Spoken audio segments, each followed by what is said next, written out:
Junções e conexões. O bambu lenhoso possui propriedades mecânicas suficientes para uso na construção civil, quando bem escolhidas as peças com propriedades estruturais. Ou seja, a peça do tipo A vai ter uma capacidade de flexão, de cisalhamento e de torção muito maior do que a peça do tipo B e do tipo C. Existe também uma comparação entre o pinus, o bambu e o aço, disponível na Deutsche Bauzeitung, que você pode encontrar no material de estudo. Os valores nominais descritos consideram os materiais no seu estado natural, ou seja, sem tratamento preservativo, sem furos e sem preenchimentos. Não tenha dúvida de que uma vara de bambu recheada de argamassa ou mesmo de espuma expansiva vai ter uma resistência muito maior, especialmente na compressão. Cabe aqui esclarecer dois pontos importantes. O bambu é mais forte que o aço? Sim, mas apenas as peças estruturais, ou seja, o tipo A, e no esforço de tensão e de flexão, comparando peças com a mesma massa. O aço continua na frente em matéria de compressão e de cisalhamento. Ocorre que a elasticidade do bambu, ao contrário dos demais materiais na comparação, faz com que o seu comportamento no momento da ruptura seja diferente, especialmente com comparação ao aço. Por não ter tanta elasticidade, uma barra de metal, depois de tensionada ou flexionada, vai permanecer nessa posição, ou seja, ela tem mais plasticidade e menos elasticidade. O bambu, ao contrário, vai voltar ao estado original, ou seja, ele tem mais elasticidade, até chegar no ponto de ruptura, e mesmo nesse caso, quando o bambu racha e colapsa, as fibras permanecem unidas, permitindo a preservação do conjunto e facilitando a troca da peça quebrada. Segundo ponto, se o bambu é tão bom assim, por que é tão pouco usado? Por uma ou mais das razões a seguir. A falta de conhecimento técnico necessário faz as pessoas que se aventuram com o bambu simplesmente desistirem. Basta aparecer a poeirinha amarela do caruncho para atearem fogo em tudo, inclusive seus sonhos, porque desconhecem os métodos de preservação. Antigamente, a madeira de lei era acessível e os preços eram razoáveis, ao contrário dos dias atuais, já que hoje o corte de árvores nativas sem licença é crime ambiental inafiançável e a autorização torna a atividade bastante onerosa. Na cultura do consumismo atual, é mais conveniente construir ou comprar uma casa de concreto armado e alvenaria, ainda que custe muito mais, uma vez que os hábitos das pessoas estão bem arraigados nesse sentido.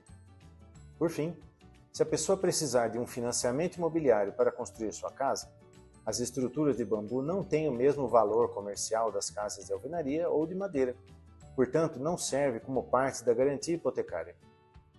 Hoje já existe uma norma técnica específica para a construção com bambu, a ABNT NBR 16828-1 e -2, de 2020. Ou seja, atualmente o engenheiro ou arquiteto tem segurança suficiente para assinar um projeto, desde que satisfaça as exigências. Estas exigências seguem padrões internacionais encontrados também nos manuais da Colômbia, do Peru e do Equador, entre outros, de acordo com a Organização Internacional pelo Bambu e Rattan. No anexo A dessa norma da ABNT é possível encontrar os diferentes cortes e conexões que vão ser fundamentais para o sucesso do seu projeto. Compensa conferir bem no material de estudo para poder verificar esses detalhes. Um outro detalhe importante da prática: use sempre parafusos ou barras roscadas com galvanização a zinco, ou seja, barras zincadas, uma vez que o óxido de ferro ou ferrugem vai fazer apodrecer o furo nos bambus que estiverem em contato com o material. Isso vai diminuir o tempo útil do seu bambu, ou seja, do seu projeto, e vai exigir a substituição das peças. Ao unir dois bambus na longitudinal, ou seja, na horizontal, inverta um deles, ou seja, una base-topo junto com topo-base. Assim, a pequena variação na largura dos bambus fica compensada e você vai ter um conjunto mais reto. Outro detalhe da conexão com bambu interno, ou seja, você vai passar dois bambus tipo B e um bambu tipo C por dentro. O bambu que vai no interior, no caso tipo C, deve ter entre 60 e 80 centímetros e os nós precisam ser bem abertos no interior para poder deslizar esse bambu dentro deles. Utilize uma broca chata com prolongador ou você pode construir uma serra-copo com um cano, soldado na ponta dela, para poder fazer os furos dos diafragmas ficarem mais perfeitos. 2 detalhes importantes para as conexões com bambu. Lembre-se sempre de que eles não são perfeitamente retos, e depois de secos eles ficam mais resistentes à flexão. A largura do bambu é ligeiramente maior na região próxima dos nós, portanto, as conexões em paralelo não são perfeitas. Outro detalhe importante é que o excesso de pressão no parafuso vai fazer o bambu rachar, até mesmo os do tipo A, com exceção do Dendrocalamus strictus, o bambu ferro. Esse não racha de jeito maneira, a parede é extremamente grossa. Algo óbvio na teoria, que o bambu vai rachar, mas que a pessoa esquece na prática e aperta a porca até o limite da exaustão. Ocorre que a falta de aperto, por outro lado, vai fazer o conjunto ficar frouxo e se soltar com o tempo, o que também não ajuda. A dica é bem simples: muita calma para não perder seu trabalho por causa de um bambu rachado e use braçadeiras, até mesmo de plástico, pois elas vão distribuir o esforço.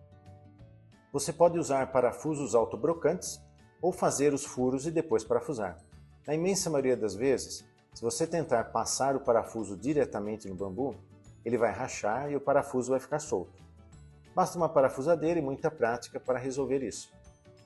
Lembre-se de Jesus, aquele que não quebrará o caniço rachado, nem apagará o pavio fumegante, até que faça triunfar a justiça.